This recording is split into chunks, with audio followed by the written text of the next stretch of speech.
नमस्कार दोस्तों, स्वागत है आपका एक बार फिर से मेरे चैनल द बुद्धा ब्रेन में।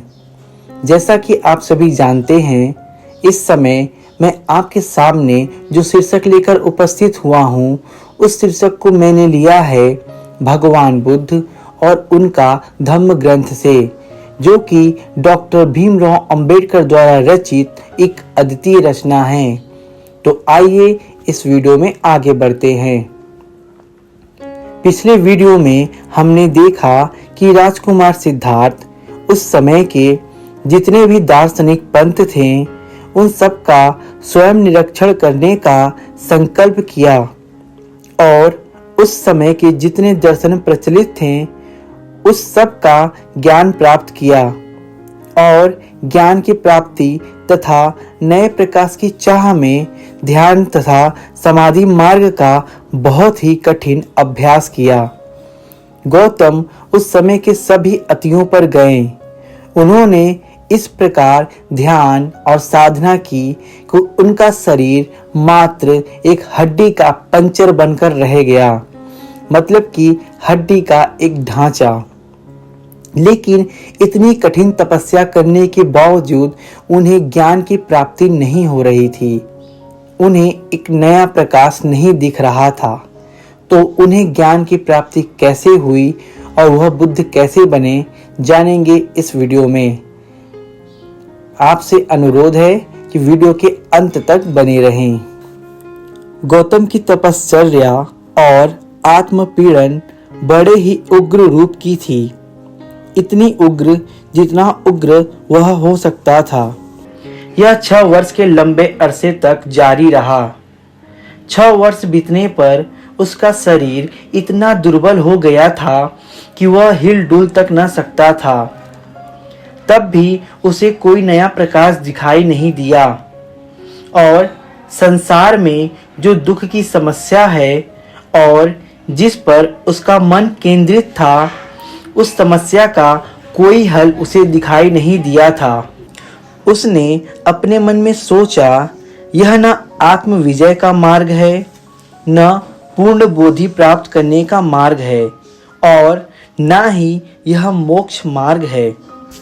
कुछ इस संसार के सुख भोग के निमित्त कष्ट उठाते हैं, कुछ स्वर्ग लाभ के निमित्त कष्ट सहन करते हैं।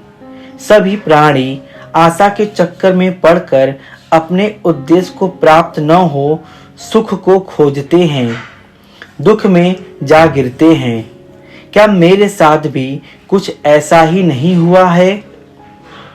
मैंने जो प्रयास किया है, मैं उसे दोष नहीं दे रहा हूँ, किंतु यह आधार को छोड़कर आकाश में उड़ने का क्या प्रयास?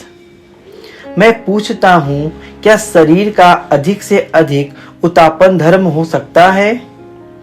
क्योंकि मन की प्रेरणा से ही शरीर या तो कार्य करता है अथवा कार्य करने से विरत रहता है। इसीलिए मात्र मन की साधना ही योग्य है। बिना विचार के शरीर एक कुत्ते के समान है। यदि केवल शरीर की ही बात होती तो शायद भोजन की शुद्धि से ही पवित्रता आ सकती, किंतु जो करता है, जो मन है, उसका भी तो प्रश्न है। लेकिन यह सब किस काम का? जिसके शरीर का बल जाता रहा, जो भूख तथा प्यास से परेशान है, जिसका मन थकावट के मारे एकाग्र और शांत नहीं है, ऐसे आदमी को कभी नया ज्ञान प्राप्त हो ही नहीं सकता। सच्ची शांति और चित्त की एकाग्रता शरीर की आवश्यकताओं को पूर्ति से ही ठीक ठाक प्राप्त हो सकती है। इस समय उरुवेला में सेनानी नाम का एक गृहपति रहता था। उसकी कन्या का नाम था सुजाता। सुजाता ने एक नयग्रोध वृक्ष के प्रति मन्नत मान रखी थी और यदि उसे पुत्र लाभ हो तो प्रति वर्ष भेंट चढ़ाने का संकल्प किया था। क्योंकि उसकी इच्छा पूर्ण हुई थी, इसीलिए उसने अपनी पूर्णा नाम की दासी को पूजा स्थली तैयार करने के लिए भेजा था। गौतम को नयग्रोध वृक्ष के नीचे बैठा देख पुन्ना ने सोचा, आज वृक्ष देवता स्वयं ही साकार हैं। सुजाता स्वयं आई और उसने अपनी बनाई हुई खीर स्वर्ण पात्र में सिद्धार्थ गौतम को अर्पण की। उसने स्वर्ण पात्र लिया और सुपट्टित नाम के नदी घाट पर स्नान करने के अनंतर भोजन ग्रहण किया। इस प्रकार उसकी तपश्चर्या का अंत हुआ। सिद्धार्थ ने स्वर्ण पात्र लिया और सुपट्टित नाम के नदी घाट पर स्नान करने के अनंतर भोजन ग्रहण किया। इस प्रकार उसकी तपश्चर्या का अंत हुआ। जो 5 परिव्राजक सिद्धार्थ गौतम के साथ थे वे उससे रुष्ट हो गए, क्योंकि उसने तपस्वी तथा आत्मपीड़न के जीवन का परित्याग कर दिया था। वे सिद्धार्थ गौतम को छोड़कर चले गए। अपने आप को उस भोजन से तरोताजा करके गौतम अपने पूर्व अनुभव पर विचार करने के लिए बैठा। उसको यह स्पष्ट हो गया कि अभी तक के अपनाए सभी मार्ग विफल रहे। विफलता इतनी अधिक थी कि यह किसी को भी संपूर्ण रूप से निराश कर सकती थी। खेद तो उसे भी था, किंतु निराशा उसे छू तक न पाई। उसे विश्वास था कि उसे रास्ते मिलकर रहेंगे, इतना अधिक कि जिस दिन उसने सुजाता की दी हुई खीर ग्रहण की, उसने 5 स्वप्न देखे।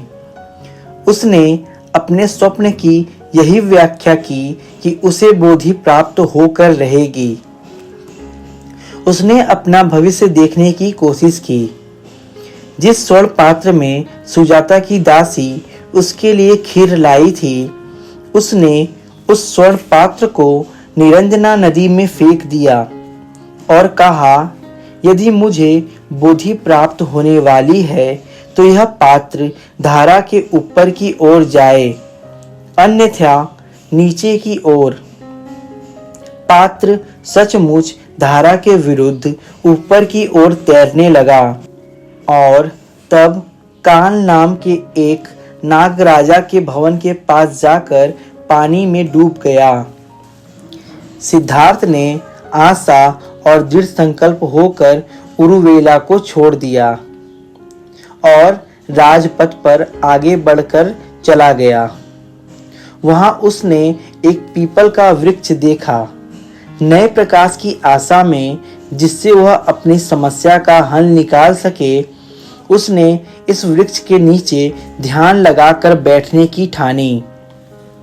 अन्य सभी दिशाओं का विचार करके उसने पूर्व दिशा का चुनाव किया। क्लेशों यानी कि चित्तमलों के क्षय के निमित्त ऋषियों ने प्रायः पूर्व दिशा को ही चुना है। उस पीपल के वृक्ष के नीचे गौतम सीधा पद्मासन लगाकर बैठा। बोधि प्राप्त करने का दृढ़ संकल्प करते हुए उसने निश्चय किया, चाहे मेरी त्वचा, नसें और हड्डियां ही बाकी रह जाएं, चाहे मेरा मांस और रक्त और यह शरीर सूख जाए, किंतु बिना बोधि प्राप्त किए मैं इस स्थान का परित्याग नहीं करूंगा। नागप्रति के समान तेजस्वी काल नाम का नागराज और उसकी स्वर्ण प्रभा नाम की पत्नी पीपल के वृक्ष के नीचे आसंत गौतम के दर्शन से जागृत हो उठे, इस विश्वास के साथ कि वह निश्चयात्मक रूप से बोधि लाभ करेगा। उन्होंने इस प्रकार उसकी स्तुति की, हे मुनि, क्योंकि तुम्हारे पांव के नीचे दबी पृथ्वी बार बार गुंजायमान है और क्योंकि तुम सूर्य के समान तेजस्वी हो, इसीलिए तुम निश्चय से बुद्ध होगे। क्योंकि आकाश में विचरने वाले पक्षी भी तुम्हें नमस्कार कर रहे हैं और क्योंकि आकाश में मंद मंद हवाएं बह रही हैं, इसलिए भी हे कमलाज, तुम निश्चय से बुद्ध होगे। जब वह ध्यान करने के लिए दृढ़ आसन लगाकर बैठा तो उसे बुरे विचारों और बुरी चेतनाओं के झुंड ने, जिन्हें पौराणिक भाषा में मारपुत्र कहा गया है, उस पर आक्रमण किया। गौतम को डर लगा कि कहीं यह उस पर काबू न पा जाएं और उसकी साधना को विफल न कर दें। वह जानता था कि इस मार युद्ध में बहुत से ऋषि ब्राह्मण पराजित हो चुके हैं। इसीलिए उसने अपना सारा साहस बटोरकर मार से कहा, मुझ में श्रद्धा है, मुझ में वीर्य है, मुझ में प्रज्ञा है। हे मार, तू मुझे कैसे पराजित कर सकता है? चाहे वायु इस नदी के स्रोत को सुखाने में भी सफल हो जाए, किंतु तू मुझे मेरे निश्चय से नहीं डिगा सकता। पराजित होकर जीते रहने की अपेक्षा संग्राम में मर जाना मेरे लिए अधिक श्रेयस्कर है। उस कौवे की भांति जो बहुत सी चर्बी प्राप्त करने की आशा में किसी पत्थर पर जाकर ठोंठ मारता है कि यहाँ से कुछ मधुर मधुर मेरे हाथ लगेगा, मार ने भी गौतम पर आक्रमण किया था। जब कौवे को कहीं भी कुछ मधुर नहीं प्राप्त होता तो वह वहां से चल देता है। ठीक उसी कौवे की तरह जब मार को भी कहीं कुछ गुंजाइश न दिखाई दी तो वह निराश होकर गौतम को छोड़कर चल दिया। ध्यान करने के समय के लिए गौतम ने इतना भोजन इकट्ठा कर कर अपने पास रख लिया था कि 40 दिन तक कमी न पड़े। विघ्नकारी अकुशल विचारों का मूलोच्छेद कर सिद्धार्थ गौतम ने अब भोजन ग्रहण करके अपने आप को तरोताजा कर लिया था और सशक्त हो गया था। इसी प्रकार उसने बोधि प्राप्त करने के निमित्त ध्यान करने की अपनी तैयारी कर ली थी। ज्ञान प्राप्ति के लिए गौतम को 4 सप्ताह एक लगातार ध्यान मग्न रहना पड़ा। उसे अंतिम अवस्था तक पहुंचने के लिए 4 सीढ़ियां पार करनी पड़ी। पहली अवस्था वितर्क और विचार प्रधान थी। एकांतवास के कारण वह इसे बड़ी ही सरलता से प्राप्त कर सका। दूसरी अवस्था में इसमें एकाग्रता आ शामिल हुई। तीसरी अवस्था में समचित्तता तथा जागरूकता का समावेश हो गया। चौथी और अंतिम अवस्था में समचिता तथा पवित्रता का संयोग हो गया और समचिता तथा जागरूकता का भी। जब उसका चित्त एकाग्र हो गया था, जब वह पवित्र हो गया था, जब वह निर्दोष हो गया था, जब उसमें तनिक भी कलुष नहीं रह गया था, जब वह सुकुमोल हो गया था, जब वह दक्ष हो गया था, जब उसमें दृढ़ता आ गई थी, जब वह सर्वथा रागरहित हो गया था तथा जब उसकी नज़र एकमात्र अपने उद्देश्य पर ही थी, तब गौतम ने अपना सारा ध्यान उस एक समस्या के हल करने में लगाया जो उसे हैरान कर रही थी। चौथे सप्ताह के अंतिम दिन उसका पथ कुछ प्रकाशित हुआ। उसे स्पष्ट दिखाई दिया कि उसके सामने 2 समस्याएं हैं। पहली समस्या यह थी कि संसार में दुख है और दूसरी समस्या यह थी कि किस प्रकार इस दुख का अंत किया जाए और मानव जाति को सुखी बनाया जाए। इस तरह 4 सप्ताह तक लगातार चिंतन करते रहने के बाद अंधकार विलीन हुआ, प्रकाश प्रकट हुआ, अविद्या का नाश हुआ, ज्ञान अस्तित्व में आया। उसे एक नया पथ दिखाई दिया। उसे एक नया पथ दिखाई दिया। जिस समय गौतम ध्यान लगाकर बैठा, उस समय उस पर सांख्य दर्शन का बड़ा प्रभाव था। संसार में कष्ट और दुख है, यह तो एक ऐसा यथार्थ सत्य था जिससे इनकार नहीं किया जा सकता था। लेकिन गौतम इस बात का पता लगाना चाहता था कि दुख को दूर कैसे किया जाए। सांख्य दर्शन के पास इस प्रश्न का कोई उत्तर न था, इसीलिए उसने अपना सारा ध्यान इसी एक प्रश्न के हल करने में लगाया कि संसार के कष्ट और दुख के कारण को कैसे दूर किया जाए। स्वाभाविक तौर पर पहला प्रश्न जो उसने अपने आप से पूछा वह यही था कि वे कौन से कारण हैं, वे कौन से हेतु हैं जिनकी वजह से एक व्यक्ति कष्ट उठाता और दुख भोगता है। उसका दूसरा प्रश्न था दुख का नाश कैसे किया जाए। इन दोनों प्रश्नों का ही उसे सही उत्तर मिल गया। यही सम्यक संबोधि कहलाया। और इसी कारण पीपल का वृक्ष भी, जिसके नीचे बैठकर सिद्धार्थ गौतम ने ज्ञान प्राप्त किया था, वह वृक्ष बोधि वृक्ष कहलाया। तो जैसा कि हमने देखा, 6 वर्ष के कठिन तपस्या और साधना के मार्ग के द्वारा ही राजकुमार सिद्धार्थ ने बुद्धत्व को प्राप्त किया।